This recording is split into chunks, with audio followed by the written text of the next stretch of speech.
So it hasn't been that long since I unboxed this case, and we're already looking at it again, but for a very good reason. Today is going to be the day that I decide whether or not I'm liquid cooling in this case or not. And the reason for that is as I edited the video, as I uploaded the video, I have been on the fence. In the video, I convinced myself not to do it when I unboxed everything, I should say. But then as I edited it, I was like, you know, I really could. I could do this. This is insane. And so then I looked up some videos of people water cooling in this case, and every single one of them did exactly what I said in the video. But then I was like, I could take this further. I'm fully okay with not making this the prettiest looking PC in the world. So today, I've got every component I could possibly need to mock up this system before I build it. And we're gonna decide, are we going to water cool in the NR200P? And if we are we gonna go AM5? And are we going to go with the 7900 XTX? Today's video will be the deciding factor. So let's get right into it.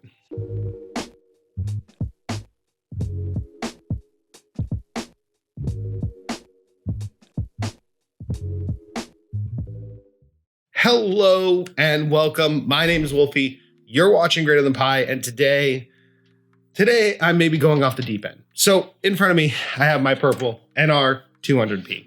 I haven't built it yet, but we're currently in the middle of speccing out the system, which means we're deciding on things. And just so happens that EK Water Blocks was running a sale while I was deciding on things, and I picked up a couple of radiators for like 30 bucks each, which is a steal. So even if they're not useful, you know, they will be at some point in some build. They're 240 millimeter radiators, slim ones at that. There's going to be some use for them, even if it's not this build. But because I bought those radiators, and also because I have a mini ITX motherboard right here, this is the Aorus B450i that I'm actually going to be using in a different mini ITX build that I'm going to probably shoot after this, actually, for gamer guts. So I had this on hand, I have the radiators, and then also, because I'm a tech hoarder, I still have, in this nondescript white box, my broken Vega 64 that has a water block. The first GPU I ever water cooled, which is why I kept it around. And also, because I'm a tech hoarder, I have a bin of fans, meaning I should have every large component that doesn't have a dedicated space in this case that I could put into this case and see whether or not it's going to fit. And if it will fit, what do I have to do to make it fit? So for those of you who didn't watch the NR200P video, this case has a surprising number of options when it comes to water cooling. So we've got this right here, which will fit up to two 140s, meaning you can actually fit a 280 millimeter radiator up here. You can fit up to triple slot GPUs up here or double slot up towards the top. But of course, if you're using a radiator on the top here, you're not gonna be able to use a GPU. What's interesting is this spot right here would also interfere with a radiator, but if you're using a water cooled GPU, it's only gonna come to like one, maybe 1.5 slots. So you should be able to fit it just fine. That is what I'm banking on. Now, something I didn't show off during the actual review of this is that this whole bottom piece just comes off to make it even easier to mount radiators. So we're just gonna do that. And then much like the rest of it, it just pops off like that. And there's a dust filter, which we may or may not remove depending on the situation. There's also mounting for additional stuff down here too. So that would be one of our radiator mount spots we're gonna test today. And the other one is this one right here. Now you're probably wondering, can you mount to the top of this case? Short answer, no. Long answer, Cooler Master has gone out of their way to make it that you probably don't want to. So the top of the case is actually plastic. It's the only part of this case that is plastic. And they use a push pin system on the existing fans to make them stick. So I'm currently using those push pins. They're not actually screwed. There's just literally rubber and friction holding this whole thing together. These are the included fans with fan guards. So they look pretty nice, and they are really short, like cables that can be daisy chained together really easily. So personally, I'm probably going to keep it like that. There's our radiator mounts. And then right here, we can put our mini ITX motherboard in. Cool. And then we're just going to need this top slot for the GPU. All right. So our motherboard, as I said, is this Aorus B450i motherboard. So yeah, this is a pretty motherboard.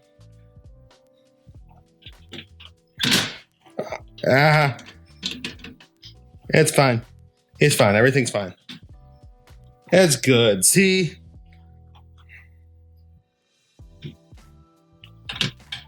Okay. Our motherboard should be, yeah, pretty stable at this point. Now we got our motherboard in there. We've got a pretty good idea of what this is going to look like with a motherboard attached. We can see if we put our fans in here why they don't recommend trying to put anything on the top. And that is because that pretty much goes right against the motherboard here, which makes perfect sense from the perspective of Cooler Master, because now we've got these fan cables that are like literally right here at a fan header, which is great for cable routing. The rest of this cable management's gonna be fun anyway. Okay, so with that in mind, power supply goes here. We use a standard length mini SFX, I should say, power supply. We should be good. So let's go ahead and put our GPU in here and see how that all sits. So this is a reference Vega 64 with a 1-slot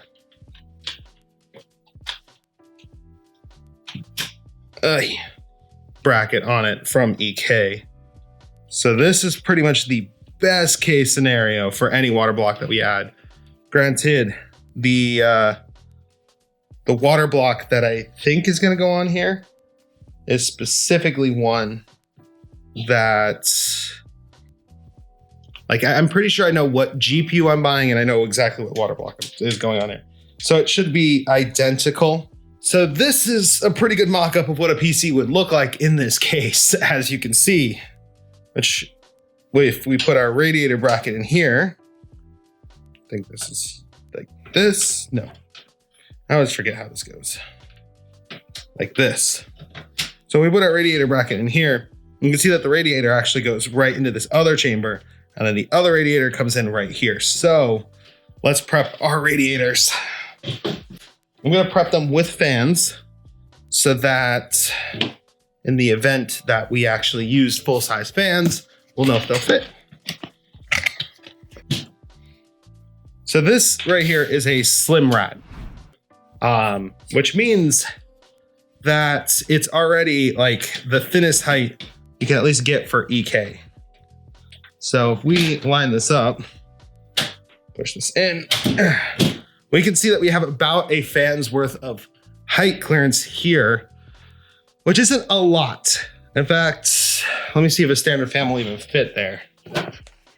There we go. Here's a standard size Lee & Lee fan. Yeah, that is not fitting.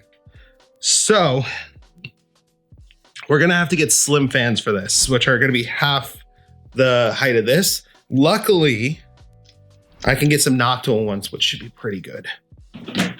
Okay, now for the moment of truth.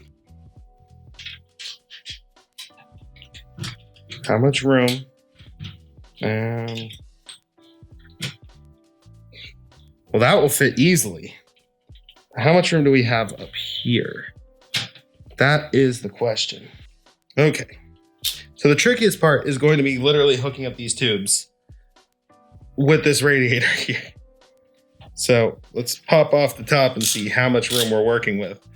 But this would fit full-size fans. So we'd need tiny fans on the bottom rad, full-size fans on the top rad. Now these are whatever fans came pre-included. So Looking at it though, whoa, I've got more room than I thought. Okay, so I have a couple of options, but I think the best one is gonna be the EK water block reservoir pump CPU cooler combo. 4 inches between the radiator and the motherboard. So specifically from the socket to the motherboard. And then over here, we actually have a pump mounting area. But what's cool about this is if I wanted to, oh man, getting fittings are going to be tricky in here, like really tricky. Looking at how this loop's going to work, we would need a fitting that comes out of here somewhere. When we came down, there's like no way it's going to fit. Coming up will have to be the only way we can go. So we have to come up and over to here. That would be a tricky maneuver, but it's not too impossible. Here, though, to get to the, that's gonna be difficult. We may want to do slim fans. Okay, all right. Here's what we're gonna do. We're gonna have to do slim fans here because the slim fans are gonna be needed in order to get from the GPU to the CPU block. That there's no way around it. There's literally no way around it unless I wanted to take the long way around. I still wouldn't be able to really get there.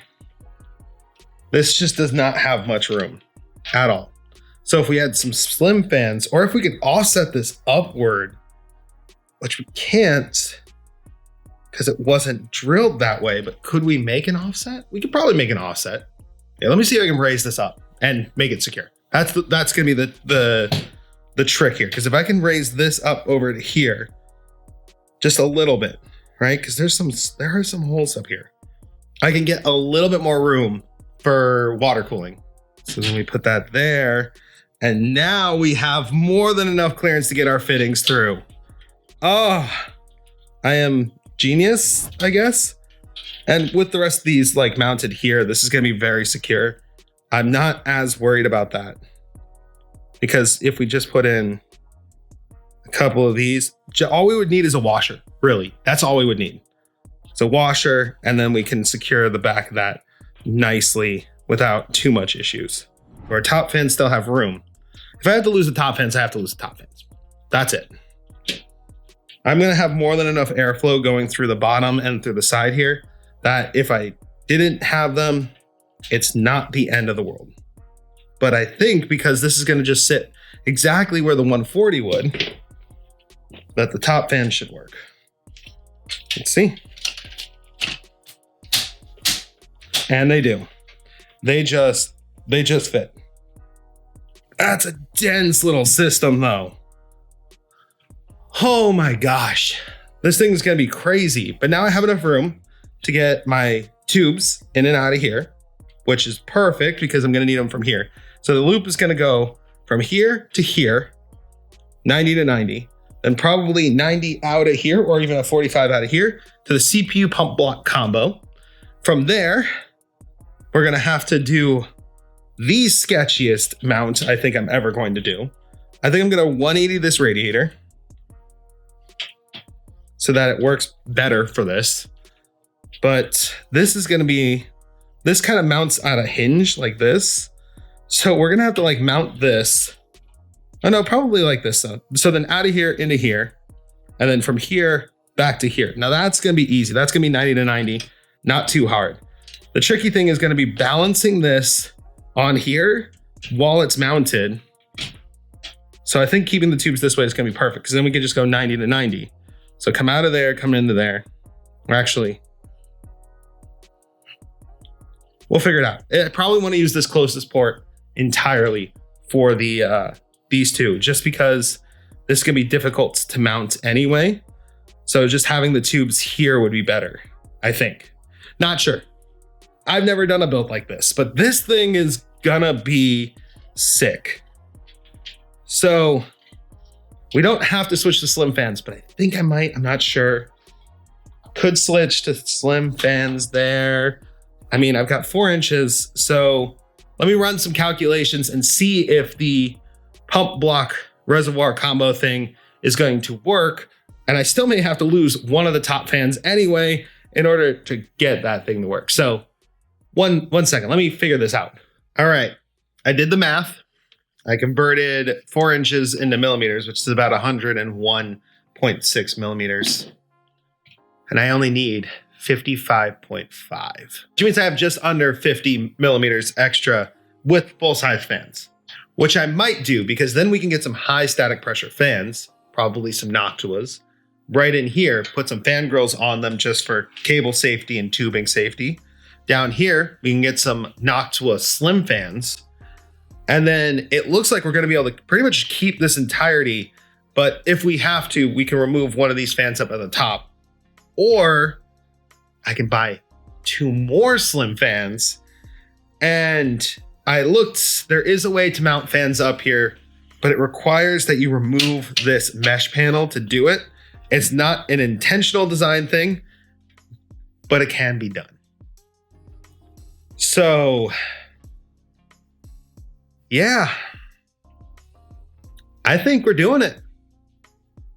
We're going to build one crazy, fully water-cooled system inside this case with 2 radiators and high-end hardware. Now, I am a little concerned about temperature with AM5. AM5 is hot, except when you don't get an X variant CPU. So I'm thinking the spec is going to be DDR5 6400 megatransfers. That seems to be a sweet spot. It's somewhere around there. I have it written down after I watched a hardware unbox video. They're great, by the way. If you're not already watching them, they're more knowledgeable than I am because they have a lot more time to do a lot more testing. So those guys are awesome. They've got some testing on it, and it seems that the sweet spot is not the highest, fastest RAM you can get. There seems to be some memory issues with AM5. Now, when it comes to temperature and performance, Linus actually did a video in which they found that the non-X variants are pretty good, actually, at keeping temperature and power within check. That being said, the power supply that's going into this is going to be a 1,000-watt power supply. Yes, I found an SFX unit that's not SFXL that will fit in this case. That is 1,000 watts. So that's going to go in there. That's going to be that. Motherboard, I'm thinking probably B series. I don't really think that Mini ITX actually benefits from X series at all in this generation, so that's going to be interesting. I do have a more expensive board planned, but that's because I want to use a temperature probe if possible. There's going to be very few spots that I can even slip one in, but I could actually utilize a temperature sensor on the board itself, which is the goal. That's what I want to do. GPU wise, we're going to go with the 7900 XTX. I'm hoping to have that in-house around June, and I'm going to test and benchmark it on air first for you guys, but then we're going to have the sequel to Should You Water Cool Blank GPU finally after all these years. We did it with the 5700 XT, one of the most popular videos on this channel. So having the non-water cooled and then having the water cooled version is going to be really cool. And we're specifically going to be targeting a GPU that has a water block by EK so that we can keep all the parts the same. Water block, pump, reservoir combo is going to also be EK. So that will keep everything nice and cohesive there. We've got our radiators planned out. We've got our fans planned out. The whole build is practically planned out, but it's going to take me a little while to get there. The GPU itself is expensive as no tomorrow. And just even buying the AM5 parts I'm going to need is going to suck. I've already been trying to stock RAM until I get a good deal on a good DIMM kit with a good cast latency. So let's just say I have been working towards this already. I do want to go with a solid state single drive inside there to make this as streamlined as possible, but it is going to be one monster of a mini ITX build. So if you can't wait to actually see this, leave a comment down below. And if you want to help us get here faster, you can check out our merch store where we actually sell shirts like this one. Or even directly, you can do something like a super thanks, which goes directly into this channel's funding. So everything you guys do to interact helps this video and will help us get there. So maybe click one of those other ones down below, and I'll see you in the next video. Wolfie, out.